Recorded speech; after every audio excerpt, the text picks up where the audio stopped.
અહીં વિદ્યાર્થી મિત્રો આપણે એ શ્રેણિક આપેલો છે અને ચકાસવાનો છે કે એડજોઇન્ટ એનો હોલ ઇનવર્સ જે એડજોઇન્ટ એ ઇનવર્સ થાય, આવું આપણે ચકાસવાનું કે થાય કે નહીં. બરાબર છે. તો આપણે એ ઇનવર્સ પણ શોધવાનો છે. તો એ ઇનવર્સ શોધવા માટે આપણે જાણીએ છીએ કે નિશ્ચાયક એ તો શોધવો જ પડે. તો સૌથી પહેલું કામ આપણે કરીએ, નિશ્ચાયક એ જે કોઈ પણ હાર કે કોઈ પણ સ્તંભ માટે વિસ્તરણ આપી શકીએ. તો પહેલા હાર સ્તંભ માટે આપીએ 1 માટે 15 - 1 એટલે કે 14. નિયમના માઇનસના આપેલા -2 એના માટે જુઓ તો -10 - 1 -11 અને અંતિમમાં 1 માટે જોઈએ તો -2 -3 -5. તો આમ જોઈ શકાય કે 14 - 22 -5. 14 માંથી 5 જાય એટલે 9. 9 માંથી 22 બાદ કરો એટલે આપણને મળે -13 જે 0 નથી. Okay yes. તો એ ઇનવર્સ શોધવા માટે આપણે એડજોઇન્ટ એ પણ શોધવો પડે. ઇનવર્સનું તો અસ્તિત્વ છે પણ એડજોઇન્ટ એ શોધવો પડે ઇનવર્સ શોધવા માટે.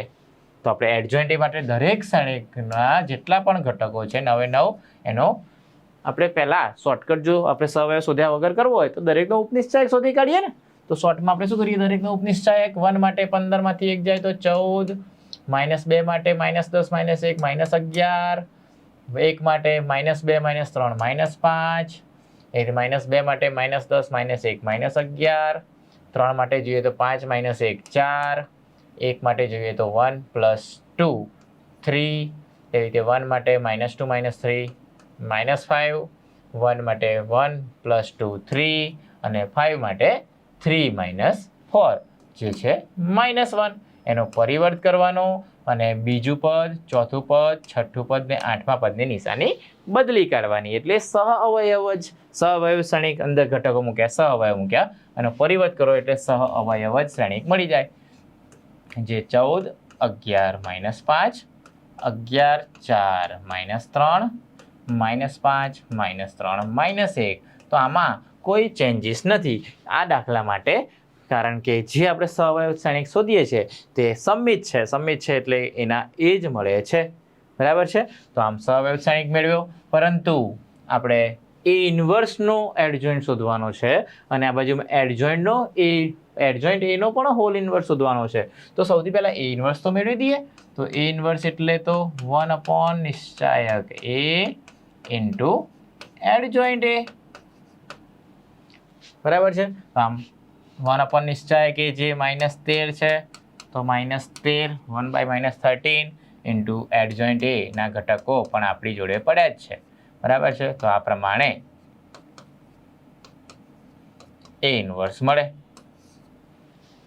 સાથે સાથે વિદ્યાર્થી મિત્રો એ ઇનવર્સનો એડજોઇન્ટ લેવો હોય તો -13 જે છે એને અંદર ભાગી કાઢવા પડે, અથવા તો તમે ડાયરેક્ટ જો એડજોઇન્ટ લેવા જાઓ વિદ્યાર્થી મિત્રો, એડજોઇન્ટ એ ઇનવર્સ, તો યાદ રાખીએ કે આનો વર્ગ લઈને બહાર મૂકી શકીએ, કારણ કે દરેકમાં -13 વડે ભાગો તો 14 ભાગ્યા -13 માટે 4 ભાગ્યા -13 ઇન્ટુ -1 ભાગ્યા -13. તો બંનેના છેદમાં ગુણાકાર તો 169 થાય ને, તે રીતે આમાં પણ 169 રહેશે. તો આપણે આમાં વર્ગ કરી દઈશું. બરાબર છે. માઇનસ અંદર ભાગી કાઢો અને 13 નો વર્ગ 169 કરી દો. ઓકે. તો આમ -13 -14 -11 +5 એના માટે પણ લઈ શકાય, અથવા તો -13 નો વર્ગ +169 અને ત્યાર પછી દરેક ઘટકોના સહઅવયવ આપણે શોધવાના છે. તો અગાઉ જે રીતે ઉપનિશ્ચાયક લીધો તેવી જ રીતે અહીં આપણે મેળવી દઈએ કે 14 માટે શું મળે, તો કે -4 -9 એટલે કે -5. એ રીતે 11 માટે જુઓ તો -11 -15, -11 -15 -26. તે રીતે -5 માટે લઈએ તો -33 + 20 એટલે કે -13. બરાબર છે. તો આ રીતે દરેકે દરેક પહેલાની અંદર જુઓ તો -4 અને -9 છે એટલે -13 થશે વિદ્યાર્થી મિત્રો. કારણ કે આ 13 26 એટલે 13ના ગુણાંકમાં છે ને, અને 12 પણ 13ના ગુણાંકમાં છે. એટલે આપણે ચેક આવી રીતે કરી શકીએ કે ભૂલ હોય તો તમને ખ્યાલ આવી જાય કે ભાઈ 169 છે, આ બંને 13ના ગુણાંકમાં આવે તો આ પણ 13ના ગુણાંકમાં હોવા જોઈએ. તો 14 માટે -4 -9 -13 થાય છે. એમ બીજી હાર માટે ઘટક લો તો -11 -15, -11 ને -15 કરો તો -26, તેવી રીતે 4 માટે લઉં તો -14 -25, તો 14 અને 25 જે થશે 39, જે માઇનસમાં છે. તેવી રીતે -3 માટે -42 + 55, તો 55માંથી 42 જાય એટલે પાછા 13. તેવી રીતે ત્રીજી હાર માટે લઈએ તો -33 + 20, તો -13. તેવી રીતે -3 માટે લઈએ તો -42 + 55, તો એ પણ 13 મળે. અને -1 માટે 56માંથી 121 બાદ કરવાના છે. 56માંથી 121, એટલે કે 121માંથી 56 બાદ કરો એટલે 11માંથી 6 જાય તો 5, 11માંથી 5 જાય તો 6, એટલે 65. તો આમ 65 માઇનસમાં મળશે, બરાબર, કારણ કે 14 ચોક 56 માંથી 121 બાદ કરવાના છે એટલે -65 મળે, બરાબર. તો આ રીતે આપણે સહ અવયવ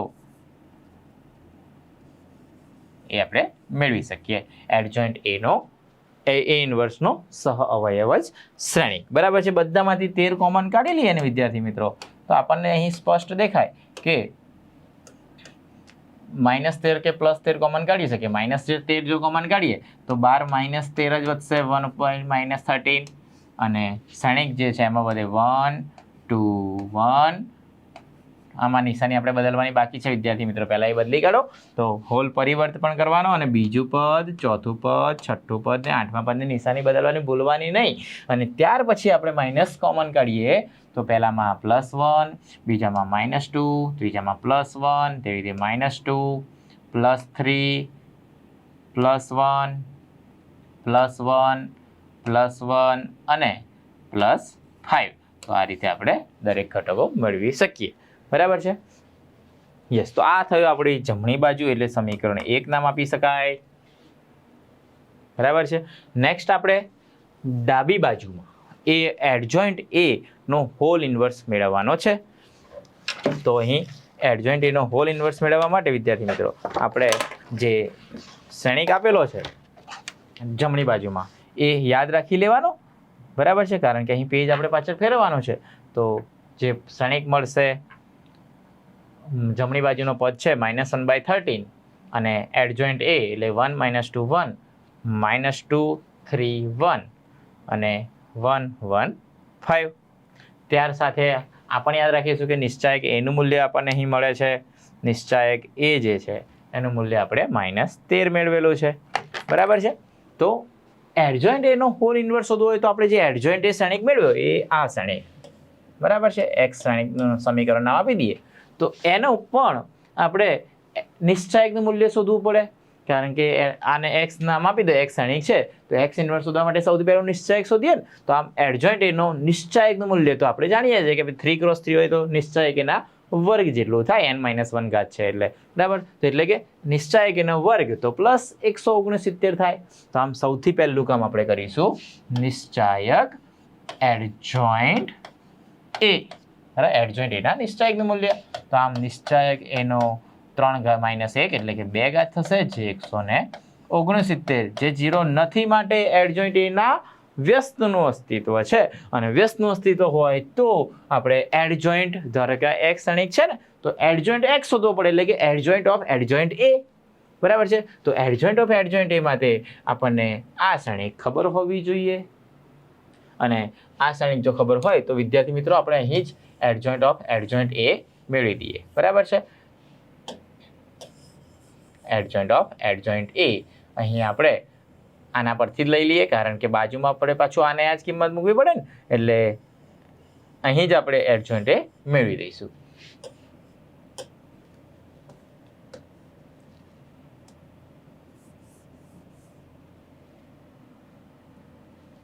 તો એડજોઇન્ટ ઓફ એડજોઇન્ટ એ જે મેળવવાનો છે વિદ્યાર્થી મિત્રો,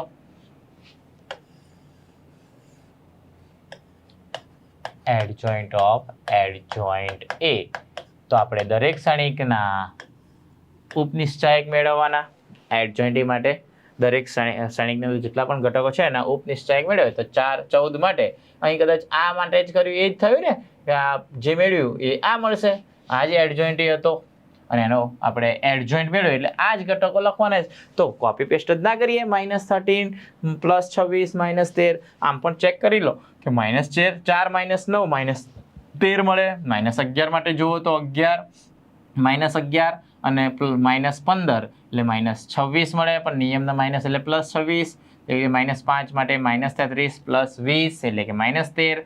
આમ દરેકે દરેક ઘટકો એના મળે જ છે ને. તો આપણે આ જ આપણો એડજોઇન્ટ ઓફ એડજોઇન્ટ એ મળે. તો આપણે સમયનો બરબાદ નહીં કરતા આપણે આ પદ જ મૂકી દઈએ કે -13 26 -13. ત્યાર પછી 26 -39 -13. તેવી રીતે -13 -13 અને -65. નિશાની પણ અહીં આપણે બદલી જ દીધેલી છે આમાં, અને આ પ્લસ કરી દીધા છે, અને પરિવર્તિત કરવાનું બાકી છે. તો પરિવર્ત અહીં -13 + 26 -13. પરિવર્ત પણ એનું એ રહેશે કારણ કે સમમિત શ્રેણિક છે, તો પરિવર્ત કરવાથી પણ કોઈ પણ ચેન્જ થશે નહીં. એટલે સારી બાબત છે કે ભાઈ કોઈ ચેન્જ ના થાય તો ભૂલ પડવાની શક્યતા ઓછી થઈ જાય. તો આપણે એડજોઇન્ટ ઓફ એડજોઇન્ટ એ શોધ્યો, પરંતુ આ એક્સ શ્રેણિક હોય તો એક્સ ઇન્વર્સ શોધવા માટેનું સૂત્ર 1 નિશ્ચાયક એક્સ, એટલે કે 1 એડજોઇન્ટ એનો નિશ્ચાયક અને એડજોઇન્ટ ઓફ એડજોઇન્ટ એ. બરાબર છે. તો આપણું જે ડાબી બાજુનું પદ જે મેળવવાનું હતું એડજોઇન્ટ એ નો હોલ ઇનવર્સ, જે થશે 1 નિશ્ચાયક adjoint A into adjoint of adjoint A. તો એડજોઇન્ટ ઓફ એડજોઇન્ટ આ મળ્યો, અને નિશ્ચાયક એડજોઇન્ટ એનું નિશ્ચાયકનું મૂલ્ય પણ આપણે અહીં 169 જે મેળવ્યું છે. તો આમ 1/169 અને એડજોઇન્ટ ઓફ એડજોઇન્ટ એ જે આપણે મેળવ્યો છે તેમાં બધામાંથી આપણે -13 જો કોમન કાઢી લઈએ તો આ જ શ્રેણિક આપણને મળે છે. ચેક કરી લો તો -13 કોમન કાઢતા +1 -2 +1. 26માંથી આપણે -13 કોમન કાઢો તો -2 +3 -1 +1. માઇનસ છે એટલે પ્લસ, જ્યાં માઇનસ હોય ત્યાં પ્લસ થશે ને પ્લસ હોય ત્યાં માઇનસ થશે, અને 13 કોમન કાઢતા 115.